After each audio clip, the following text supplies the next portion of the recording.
존 워너베이커에 대한 영상이었습니다. 그는 주일은 주님의 날입니다. 나는 돈과 주님의 날을 바꿀 수가 없습니다. 직원들이 주일날도 영업해야 합니다. 나는 주님의 날을 돈과 바꾸지 않습니다. 새 신부 장관직을 맡아주시오. 내가 그 장관직 때문에 주일이 잘 못 지키고 주일학교 교사가 못 된다면 나는 그걸 안 하겠습니다. 장관직은 잠깐 하다 말 것이지만 주일학교직은 평생 해야 될 일이기 때문입니다. 대단한 분이지. 그는 참 우리에게 주일 성수의 모범이 되는 그런 인물이었습니다. 아멘. 오늘은 아담과 하와가 범죄하고 에덴에서 추방된 후에 일어났던 사건에 대한 처음 기록입니다. 아담과 하와가 아이들을 둘을 낳게 된 것으로 나와 있는데 가인과 아벨의 이야기가 나오죠. 그 이후에 그는 오랫동안 몇백 년 동안 살면서 자식을 낳았습니다. 근데 그 가인과 아벨의 이야기가 첫 번째 기록되고 있는데 이것은 우리가 하나님 앞에 나아가는 제사가 얼마나 중요하냐, 아멘. 예배의 중요성을 보여주고 있는 내용입니다. 하나님은 우리에게 예배자가 되라고 말씀합니다. 예배를 통해 우리 영혼을 회복하고 하나님 앞에 나아감으로 세임을 얻는 그런 날이 바로 주일이다. 잘 지켜야 된다는 것을 교훈하고 있죠. 우리가 열심히 공부하는 것이나 세상의 노력이나 인간관계가 필요하지만 그러나 더 중요한 것은 하나님을 어떻게 영화롭게 하느냐는 것입니다. 그것이 승리의 비결이고 복을 받는 비결이라고 말씀하고 있어요. 구체적으로 하나님이 가장 기뻐하는 일은 무엇인가? 예배.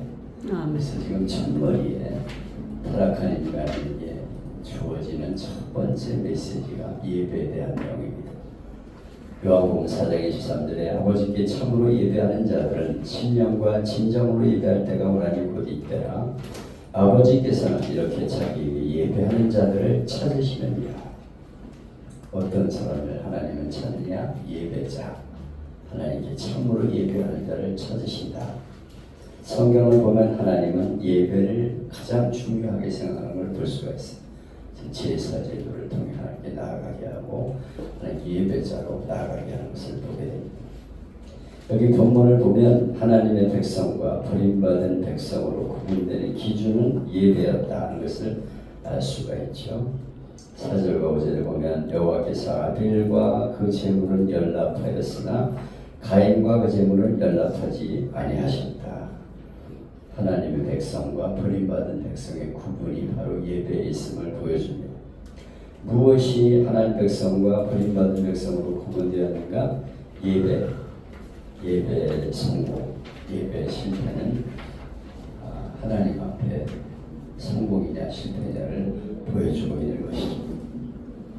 미국의 락펠러는 11조 금금을 관리하는 직원만 40명의 직원을 둘 만큼 부자였습니다. 11조 관리하는 직원이 40명. 하도 기업체가 많으니까 너는 이 기업에서 11조 관리해라. 그리고 40명을 두었다는 거예요.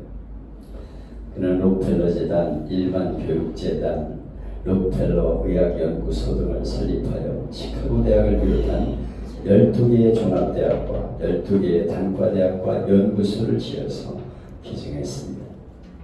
또 4,928개나 되는 교회를 건축해서 하나님께 바칠 만큼 대단한 부자였죠. 그가 살아있을 당시 그가 어떻게 복을 누릴 수 있었냐 물으니까 그는 어머님이 물려주신 신앙교육 때문입니다. 이렇게 말했어요. 그가 어머니가 남긴 10가지 유언을 소개하는데 그 첫째는 하나님을 친아버지로 섬기라. 육신의 아버지보다 중요한 건 하나님이 나의 아버지라는 것을 기억해라. 둘째는 목사님을 하나님 다음으로 잘 섬겨라. 셋째, 오른쪽 주머니에는 항상 11조를 준비해 두어라. 돈 벌면 그때그때 떼어둬야 된다. 11조를 잘 해야 된다. 넷째는 원수 만들지 마라. 원수 만들었다가 인생의 실패를 많이 하게 되죠. 다섯째, 예배 드릴 때는 항상 앞자리에 앉아라. 앞자리는 특별한 자리다. 우리를 사모하는 마음으로 맨 앞자리에 앉아서 경청해라. 뒷자리에 앉으면 예배가 소홀하게 된다는 거죠. 여섯째, 항상 아침에는 그날의 목표를 세우고 하나님께 기도해라. 하나님께 하나님 이 일을 오늘 하려고 합니다. 도와주세요. 하나님께 목표를 세우고 기도해라. 일곱째, 잠자리에 들기 전에는 반드시 하루를 반성하고 기도해라. 그날 있었던 죄를 하나님 앞에 회개하라는 거예요. 그날 있던 죄를 회개하고 청산하고 넘어가라. 여덟째, 남을 도울 수 있다면 힘껏 도와줘라. 아홉째, 주일날에는 꼭 본교회에서 예배를 드리라. 바쁘니까 여기도 가고 저기도 가고 본교회를 지켜라. 열째, 아침에는 제일 먼저 말씀을 읽어라. 하나님 말씀으로 시작하는 것을 하라고 교훈을 했습니다. 그는 아버지의 가르침을 따라서 그대로 지키려고 노력을 했다. 그래서 오늘 있게 되었다고 말합니다. 어머니가 로필에게 가르친 건 그렇게 어렵다고 말할 수 없죠. 어떻게 보면 11조 생활하는 것이나 항상 앞자리에 앉아 예배드리는 것이나 본교에서 예배드리는 거 이런 건 사소한 것일 수 있어요. 그러나 그것을 귀하게 여겼기 때문에 그의 말대로 복을 받았다 하는 것이죠. 아멘. 예배에서 우리 인생이 결정된다는 마음을 가져야 합니다. 아멘. 우리 개인이나 가정이나 교회 미래는 예배에 달려 있어요. 예배를 잘 드리는 사람은 미래가 밝습니다. 예배에 최선을 다하는 집안은 가능성이 있어요. 아멘. 예배가 살아있는 교회는 소망이 있는 교회입니다. 아멘. 반면에 예배를 중요하게 생각하지 않는 사람은 미래가 불투명합니다. 예배가 사라진 가정은 쇠하는 가정이에요. 예배가 죽은 교회는 죽어가는 교회고 예배가 없는 나라는 미래가 없는 나라라고 해도 틀린 말이 아니에요. 우리나라가 70년대 엄청난 부흥을 가지고 된 이유는 뭐예요? 교회가 천국에 세워지면서 예배 열심히 드렸어요. 그래서 우리나라가 부흥하게 된 것입니다. 근데 예배가 점점 소홀해지면 나라는 깔아앉게 되어 있어요. 이건 전 세계적으로 공통적입니다. 예배가 살아야 된다. 우리 자녀가 결혼할 때 무엇보다 예배에 최선을 다하는 가정인지를 살펴봐야 됩니다. 우리 신민수 목사님은 3대 이상 믿는 집안에서 결혼해라 이렇게 딱 아주 못을 막았다고 하는데 예배의 중요성을 말하고 있는 것이요. 잘 가르친 거예요. 비록 돈이나 학력이나 외모 이런 건 좀 양보해도 믿음과 예배만큼은 양보해서는 안 된다. 아멘. 인생의 가장 중요한 것은 예배드리는 일이다. 아멘. 이걸 중요하게 생각하고 살아야 된다는 것입니다. 그러면 우리가 어떻게 예배를 드려야 될 것인가? 여기 본문에 보면 아벨과 가인은 똑같이 예배를 드렸어요. 근데 하나님은 아벨의 예배는 받으시고 가인의 예배는 받지 않으셨어요. 차이가 뭡니까? 한쪽은 피의 제사를 드렸기 때문이고 한쪽은 피의 제사를 드리지 않았기 때문이라고 말하는 분도 있어요. 어떤 목사님이나 설교자들은 그렇게 해석을 해요. 그래서 아벨이 양을 잡아 제사 드렸기 때문에 하나님 받으시고 가인은 피를 드리지 않았기 때문에 안 받으셨다. 이렇게 해석을 하는데 이 해석은 무리가 있는 해석입니다. 왜냐하면 희생제사는 홍수 다음에 모세가 하나님 앞에 짐승과 새를 잡아 희생제물을 드리는 것이 창세기 8장에 처음으로 등장해요. 다시 말하면 아벨과 가인이 살던 시대는 짐승을 꼭 드리라는 말씀이 없어요. 그리고 가인은 농사짓는 사람이기 때문에 꼭 짐승을 잡아 드릴 필요도 없는 것이죠. 성경에 보면 레위기 2장에 여러 제사 중에 곡식을 가지고 제사 드리는 소제가 나옵니다. 분명히 하나님은 곡식으로 제사를 드리는 방법을 명령하셨고 그 제사도 기쁘게 받으셨어요. 그러므로 제사의 종류 때문에, 제물의 종류 때문에 하나님이 기쁘게 받으신 건 아니다 하는 것을 알 수가 있어요. 그럼 무엇 때문에 가인의 제사는 안 받으시고 아벨의 제사는 받으셨냐?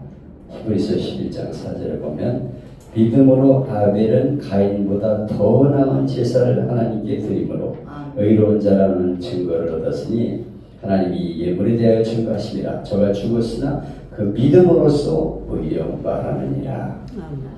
하나님이 가인의 제사를 받으시지 않고 아벨의 제사를 받은 것은 믿음 때문이다 하는 것을 알 수가 있어요. 아벨은 믿음으로 하나님 앞에 예배드리며 나아갔습니다. 하나님이 내 예배를 받으신다, 내 제사를 받으신다. 그래서 정성을 다해서 하나님 앞에 예배를 드렸습니다. 그러나 가인은 믿음으로 드리지 못했어요. 그냥 적당히 드렸겠죠. 아벨은 첫 새끼를 하나님 앞에 드렸다 이렇게 했는데 이것은 가장 소중한 것을 주님 앞에 드린 것을 말합니다. 히브리서 11장 6절을 보면 믿음이 없이는 하나님을 기쁘시게 못하나니, 하나님이 기뻐하는 건 믿음이다. 우리의 믿음을 보신다는 거예요. 예배자의 믿음, 그 어떻게 믿음을 가지고 예배드리냐를 보신다는 것입니다. 믿음이 빠진 예배를 하나님 원치 않으신다는 거예요. 나와서 앉아는 있죠. 형식적으로 앉아있지만 믿음이 없는 예배를 받지 않으신다는 것입니다. 여러분은 어떤 믿음으로 예배를 드리고 있습니까? 오늘날 우리 주위에도 하나님 앞에 희생 없는 예배를 드리는 사람이 많습니다. 교회 안에 희생보다는 편리를 추구하는 사람이 많죠. 어떤 사람은 시간을 희생하지 않으려고 합니다. 날씨가 나쁘면 교회 오고 날씨가 좋으면 그린 처치, 그 산으로 들러 나가는 사람들이 많습니다. 기말고사라고 해서 교회 대신 도서관으로 가는 학생도 많이 있고요. 문제가 생겨 한두 번 듣는 게 아니라 예배 시간마다 듣는 사람이 있어요. 그 사람은 항상 늦어. 지가 그러니까 예배에 관심이 별로 없는 거예요. 나가긴 나가지만 맨날 지각이야. 어떻게 그럴 수가 있습니까? 마음의 자세가 틀린 거예요. 믿음이 없는 거죠. 친구들과 식사할 때는 가족이나 또 식구들이 외식할 때는 돈을 척척 내면서 헌금할 때는 부담을 느끼고 아까워해요. 하나님 앞에 헌금 드리는 시간이 아깝고 드리기 너무 아까워. 그래가지고 주머니 뒤집어가지고 제일 조그만 돈을 내는 뭐가 1,000원짜리 있으면 1,000원짜리 5,000원 만원 아까워서 뭐예요. 이런 분들이 있다니까요. 여러분 안 그렇지만 어떤 사람은 예배드리기 위해서가 아니고 결혼 배우자를 찾으러 교회 나오고 사업 때문에 교회 나오는 사람도 있고 선거운동하러 교회 나오는 사람도 있어요. 하나님은 이는 희생이 없는 예배를 기뻐하지 않으신다. 양을 잡아서 피를 하나님 앞에 드리면 희생이죠. 희생이 그 안에 들어가는 예배, 하나님이 예배를 기쁘게 받으신다. 가장 좋은 것을 드려야지. 이런 마음이 있어야 한다는 것입니다. 아멘. 여러분 오늘날 많은 교회가 예배를 잃어버리고 많은 사람의 신앙이 점점 시들어가고 있어요. 왜 신앙이 시들고 교회가 힘이 없고 능력이 없습니까? 예배의 감격이 없기 때문에. 예배의 감격을 회복하는 것이 우리의 신앙에서 가장 중요하다는 것을 기억해야 합니다. 아멘. 우리는 예배의 생명을 걸어야 합니다.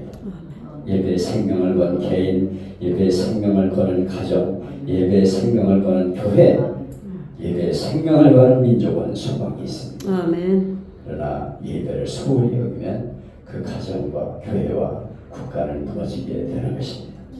여러분, 저와 여러분도 아벨같이 믿음을 드리는, 믿음으로 예배드리는 삶이 되어야겠습니다. 아멘. 희생을 드리고 나의 삶을 드릴 수 있기를 바랍니다. 아멘. 온 마음을 다해 예배하며 하나님이 기뻐하는 예배의 성공자들이 되기를 축복합니다. 아멘. 그리고 우리가 예배하는 모습을 자녀들에게, 가족에게 가르쳐 주어서 예배자의 성공자가 되도록 이끌어주는 우리 모두가 되시기를 축복합니다. 아멘. 찬양